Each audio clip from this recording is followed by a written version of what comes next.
नमस्कार दोस्तों, career success platform पे आप सभी का हार्दिक स्वागत है। आज हम सीडीपी की टॉपिक लेकर आए हैं, जेरोम ब्रूनर का सिद्धांत, जो आपके पेपर के लिए बहुत ही महत्वपूर्ण है। चाहे पेपर आपका सीटेट का भी हो, यूपी टेट का हो, या सीटेट का हो, या सुपर टेट का, या अदर स्टेट वाइज स्टेट का पेपर में आपका ब्रूनर से क्वेश्चन हमेशा 1 या 2 नंबर क्वेश्चन आते हैं। तो आज का हमारा सीडीपी का टॉपिक है जेरोम ब्रूनर का सिद्धांत। ये जेरोम ब्रूनर कौन थे और कहाँ के रहने वाले थे, इनके बारे में थोड़ा सा हम जानते हैं। जेरोम ब्रूनर अमेरिका के एक मनोवैज्ञानिक थे।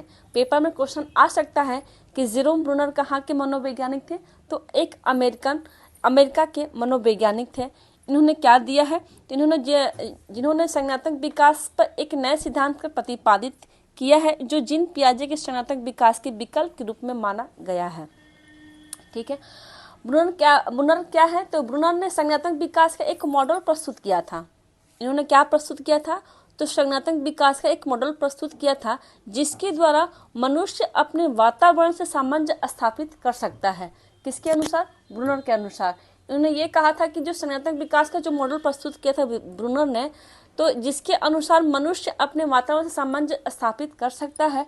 ब्रूनर ने अपने संज्ञान संबंधी अध्ययन में सबसे प्रथम क्या किया था, उन्होंने सर्वप्रथम अध्ययन किस पे किया, एक शिशु पे किया, बालकों पे किया और पौधों पे किया था इन्होंने। अब ये देखते हैं कि ब्रूनर को किसके विकास को क्या मानते हैं, सीखना क्या बोलते हैं। तो ब्रूनर के अनुसार क्या है, सीखना एक सतत प्रक्रिया है। लर्निंग इज कंटिन्यूअस प्रोसेस प्रक्रिया है ब्रूनर के अनुसार। इन्होंने कहा कि सीखना क्या है, एक सतत प्रक्रिया है।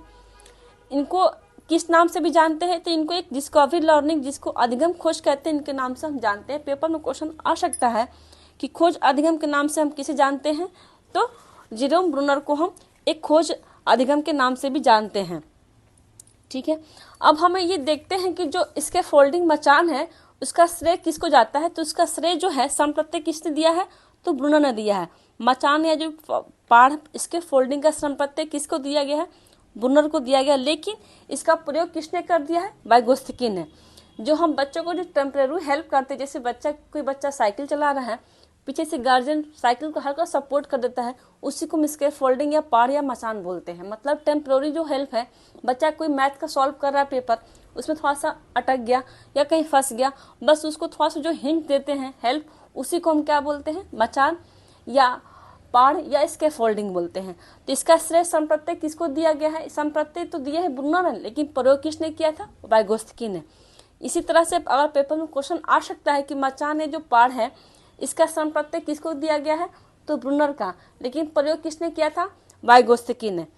ठीक है, अब हम देखते हैं तो इन्होंने ब्रूनर के अनुसार इन्होंने कौन सी बात बताई है। इन्होंने ये कहा कि जो आपसे जो चीजें जुड़ी हुई हैं आगे, वो क्या हो सकती है, आगे चल के कॉम्प्लेक्स हो सकती है। मतलब प्रीवियस ईयर का आधार जैसे कि हम जो हमारी पुरानी नॉलेज है, वो आगे चल के क्या हो सकती है, हम उस नॉलेज को सीख सकते हैं, उससे थोड़ा सा डबल हो सकती है हमारी नॉलेज।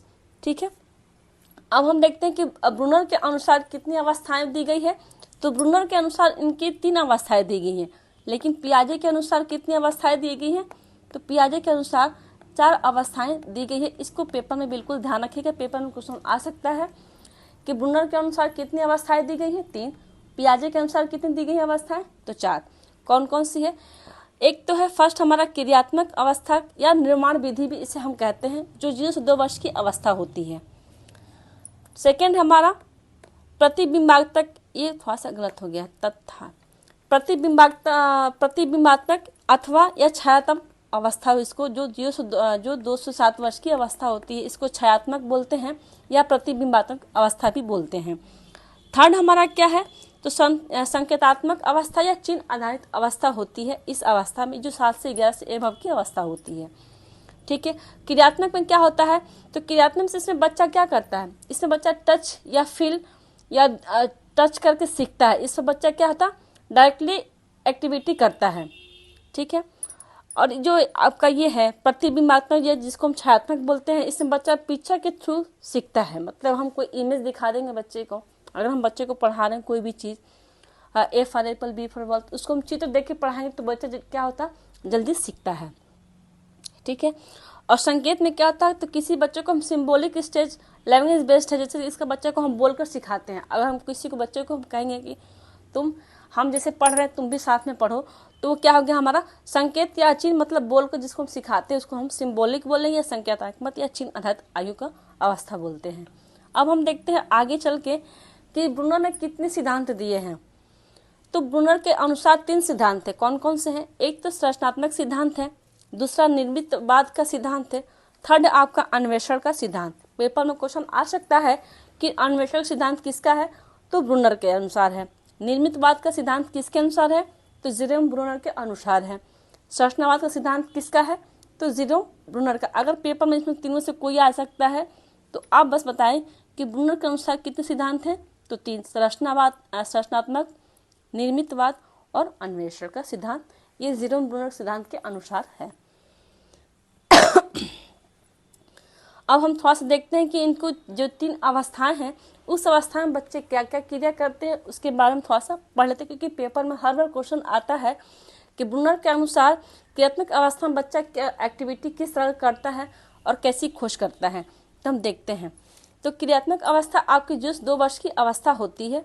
पेपर में क्वेश्चन आ सकती है कि जेरोम ब्रूनर के अनुसार क्रियात्मक अवस्था कितने वर्ष की होती है, तो 0 से 2 वर्ष की अवस्था होती है। इस अवस्था में बच्चे क्रिया करके सीखते हैं। पेपर में क्वेश्चन आ सकता है कि ब्रूनर के अनुसार बच्चे क्रिया करके किस अवस्था में सीखते हैं, तो 0 से 2 वर्ष की अवस्था, जिसको हम क्रियात्मक अवस्था भी बोलते हैं। इस अवस्था में बच्चे मूवमेंट और एक्शन से सीखते हैं। इस अवस्था में बच्चे किताब के साथ खेलते हैं, प्ले विथ बुक। पेपर में क्वेश्चन आ सकता है कि ऐसी कौन सी अवस्था है जिसमें बच्चा प्ले एंड बुक के साथ सीखता है, तो क्रियात्मक अवस्था जो 0 से 2 वर्ष की अवस्था होती है। इस अवस्था में बालक शारीरिक गामक क्रियाएं करता है। बच्चा इसमें क्या करता है, क्रिया करके सीखता है। जब तक वो कोई चीज़ एक्टिविटी नहीं करेगा तब तक वो सीख नहीं पाएगा। जैसे किताब का है, वो किताब को पलट के देखेगा, ये किस इसका चित्र बनाई गई है, उससे सीखेगा। मतलब खुद से क्रिया करके सीखता है बच्चा। इसमें ये कौन सी अवस्था होती है, तो क्रियात्मक अवस्था जो 0 से 2 वर्ष की अवस्था होती है ब्रूनर के अनुसार। ठीक है, अब देखते हैं नेक्स्ट में क्या है, प्रतिबिंबात्मक अवस्था, जिसको हम छायात्मक सिद्धांत भी बोलते हैं, अवस्था बोलते हैं, जो 2 से 7 वर्ष की अवस्था होती है।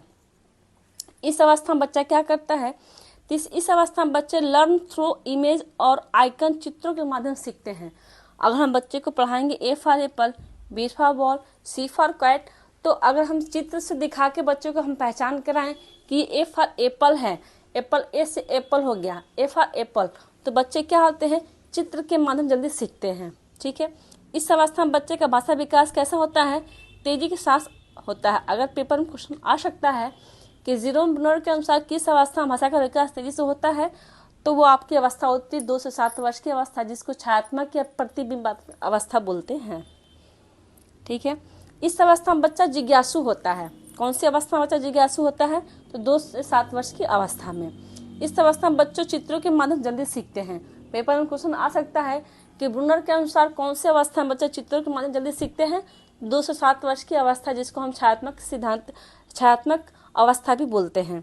ठीक है, बस आप इस पॉइंट को पेन कॉपी उठा के उसमें नोटबुक पे नोट कर लीजिएगा, क्योंकि पेपर में हर बार क्वेश्चन जरूर आता है। सीटेट का पेपर हो चाहे कोई भी स्टेट वाइज स्टेट का पेपर हो, उसमें क्वेश्चन ब्रूनर से हमेशा 1 या 2 नंबर क्वेश्चन हमेशा आते हैं, तो साथ में इसको भी लेके चलिएगा। तो अगर इस अवस्था में पेपर में क्वेश्चन आ भी सकता है कि ऐसी कौन सी अवस्था ब्रूनर के अनुसार जिसमें बच्चा ज़्यादा जिज्ञासु होता है या भाषा विकास तेजी के साथ होता है, तो कौन सी अवस्था है, तो 2 से 7 वर्ष की अवस्था है। ठीक है, अब हम देखते हैं कि नेक्स्ट थर्ड में क्या दिया है। थर्ड में है कि संकेतात्मक अवस्था कितने वर्ष की होती है, तो 11 से एबव की जितनी अवस्था होती है, कौन सी अवस्था है, आपका संकेतात्मक अवस्था है। ठीक है, इस अवस्था में बच्चे क्या करता है, तो इस अवस्था में बच्चे तार्किक क्षमता का विकास हो जाता है। ठीक है, इस अवस्था में अमूर्त चिंतन की अवस्था होती है। मतलब इस अवस्था में बच्चा अपने खुद की समस्याओं का हल खुद ढूंढ लेता है और उसे किसी दूसरे की जरूरत नहीं पड़ती है। उसे समझ है कि सामाजिक में कार्य कैसा होता है, तार्किक सोच अधिक तेजी से होती है, उसे अपने हर समस्याओं का हल उसे खुद पता होता है। ठीक, रीड फॉर मतलब इसमें कौन सी अवस्था, अगर पेपर में क्वेश्चन आ सकता है कि रीड फॉर रिसर्च किस अवस्था में होती है, तो आप बताएंगे संकेतात्मक अवस्था जो 11 से एबव की अवस्था होती है, उसमें क्या होता है, रीड फॉर रिसर्च होता है। इसमें बच्चा खुद उसकी खोज करके उसके बारे में सर्च करता है कि हमें ये समस्या आई है, खुद अपने समस्याओं को हल करने की कोशिश करता है। ठीक है, इसमें क्या होता है, तार्किक क्षमता आ जाता है, अमूर्त चिंतन की अवस्था होती है। तो पेपर में क्वेश्चन आ सकता है कि ब्रूनर के अनुसार तार्किक क्षमता किस अवस्था में आती है, तो आप बताएंगे 11 से एबव की, जिसको हम संकेतात्मक अवस्था भी बोलते हैं। ठीक है, अब हम थोड़ा सा जो प्रीवियस और क्वेश्चन पूछे गए हैं उसके ब्रूनर के जो अनुसार जो क्वेश्चन थे पेपर में प्रीवियस ईयर, उसको भी साथ हम लेके चलते हैं, क्योंकि हमारे बार बार पेपर में क्वेश्चन हमेशा आता है जो हमारे लिए बहुत ही आराम हो जाएगा। तो हम कुछ प्रीवियस ईयर क्वेश्चन भी साथ में लेके चलेंगे ब्रूनर का, क्योंकि पेपर में क्वेश्चन हमेशा रिपीट होते हैं प्रीवियस ईयर से। तो आज हम क्वेश्चन भी सॉल्व करते हैं। मात्र 10 कम से कम आपका ये 12 क्वेश्चन होंगे मुश्किल से, जो आपके पेपर के लिए बहुत ही महत्वपूर्ण है। तो आज का फर्स्ट क्वेश्चन है कि अधिगम एक रूप का वर्णन करने के लिए ब्रूनर द्वारा प्रयुक्त शब्द हैं जो विद्यार्थी की ओर वैकल्पिक सक्रिय अन्वेषण से उत्पन्न होता है, वो कौन सा होगा? ऑप्शन ए खोज अधिगम, बी है रटकर याद करना, सी अनुबंधन, डी संकेत अधिगम। ये कौन सी अवस्था होगी? तो आपकी कौन सी अवस्था में होगा आपका ये? तो हो जाएगा खोज अधिगम होता है। इसका राइट होगा आंसर आपको ऑप्शन ए खोज अधिगम। नेक्स्ट क्वेश्चन देखते हैं। नेक्स्ट है कि ब्रूनर के संज्ञानात्मक विकास के सिद्धांत के अनुसार निम्नलिखित में से कौन सा चिंतन का तरीका नहीं है? ऑप्शन ए सक्रिय, बी संख्यात्मक, सी प्रतिष्ठित, डी है प्रतीकात्मक। तो कौन सा तरीका नहीं है? संख्यात्मक इसका तरीका नहीं है। ठीक है, नेक्स्ट क्वेश्चन देखते हैं अब क्या है।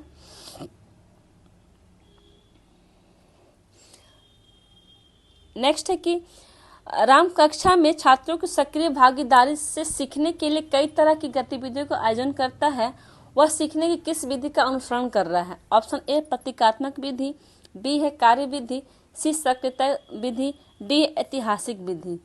तो इसका कौन सा होगा राइट आंसर? तो इसका राइट होगा आंसर आपको ऑप्शन हो जाएगा सी सक्रियता विधि इसको अनुसरण कर रहा है। नेक्स्ट क्वेश्चन है,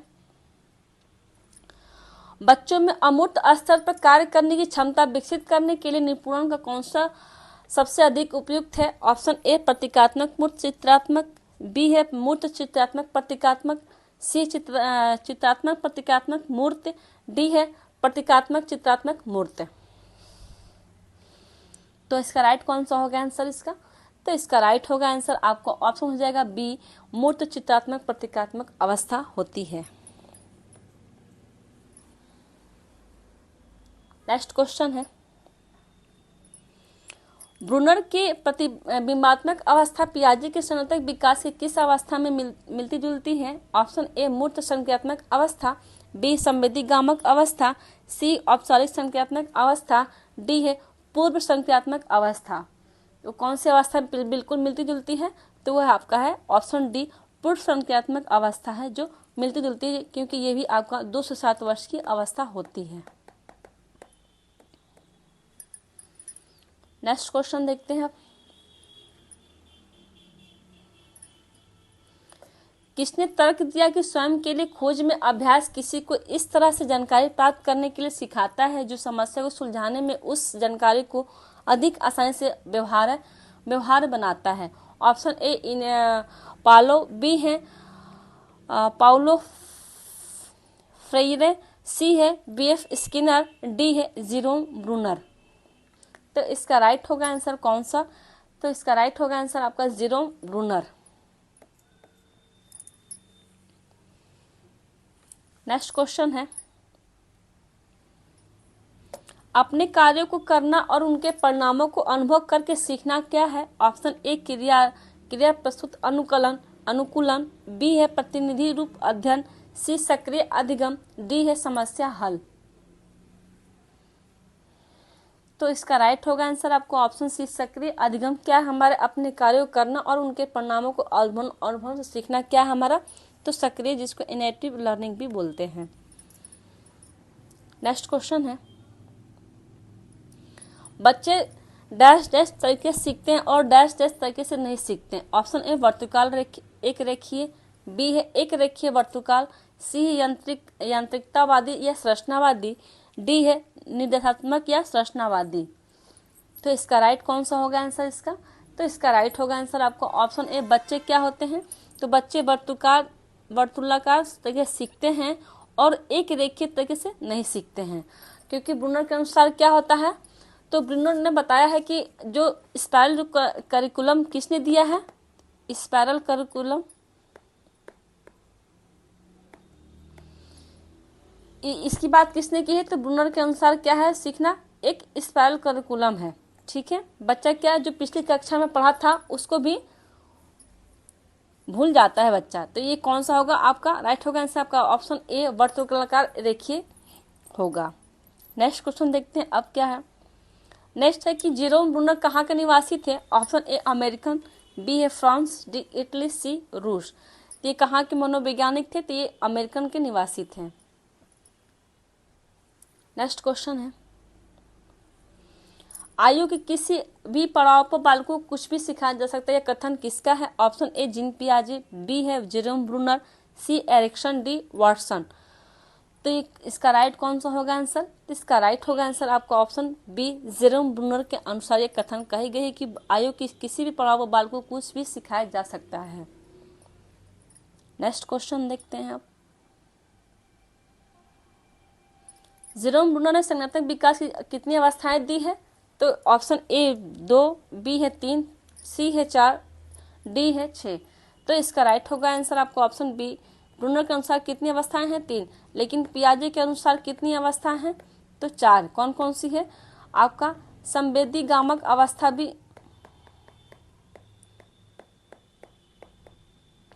जो जिस 2 वर्ष की अवस्था है, उसके बाद पूर्व संक्रियात्मक अवस्था, मूर्त संक्रियात्मक अवस्था और अमूर्त संक्रियात्मक अवस्था।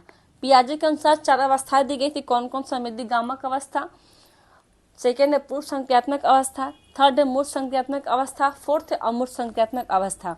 और जेरोम ब्रूनर के अनुसार कितनी दी गई है, 3 अवस्थाएं दी गई है। ठीक है, अब देख कौन कौन सी 3 अवस्था है, तो इनकी है आपकी क्रियात्मक अवस्था, प्रतिबिंबात्मक अवस्था और संकेतात्मक अवस्था। ठीक है, अब हम देखते हैं नेक्स्ट में क्या दिया गया है। नेक्स्ट है कि ब्रूनर के सिद्धांत की किस शिक्षा, ब्रूनर के सिद्धांत के शिक्षा में क्या उपयोगिता है, ऑप्शन ए है कि बालक के जीवन में जोड़कर शिक्षण कराना चाहिए, बी है कि बालक को कक्षा में क्रियाशील तत्पर रहना चाहिए, ऑप्शन सी विश्लेषणात्मक चिंतन की तुलना में आकस्मिक विचारों को महत्व देना चाहिए, डी उपरोक्त सभी। तो इसका राइट कौन सा होगा आंसर, इसका राइट होगा आंसर आपको ऑप्शन डी उपरोक्त सभी होगा, क्योंकि बालक के जीवन से जोड़कर शिक्षण करना चाहिए, बात तो बिल्कुल सही है। बालक को कक्षा क्रियाशील और तत्पर होना चाहिए, ये भी सही है। और विश्लेषणात्मक चिंतन की तुलना का आकस्मिक विचार को महत्व देना चाहिए। तो इसमें तीनों ऑप्शन बिल्कुल सही है ब्रूनर के अनुसार। आज का सेट यहीं समाप्त होता है, टॉपिक यहाँ कंप्लीट होगी जेरोम ब्रूनर का, क्योंकि इनकी टॉपिक ज़्यादा बहुत लंबी नहीं है, छोटी है लेकिन अच्छी है, क्योंकि पेपर में हर बार क्वेश्चन आता है, तो इसीलिए इसको भी साथ में आप लेके चलिएगा, जो आपके पेपर के लिए बहुत ही महत्वपूर्ण है, क्योंकि हर बार पेपर में क्वेश्चन आते रहते हैं कि जेरोम ब्रूनर कहाँ के निवासी थे, तो अमेरिकन के थे। आज का वीडियो यहीं समाप्त होता है। वीडियो अच्छी लगी हो तो like and subscribe and share जरूर करें। Thank you.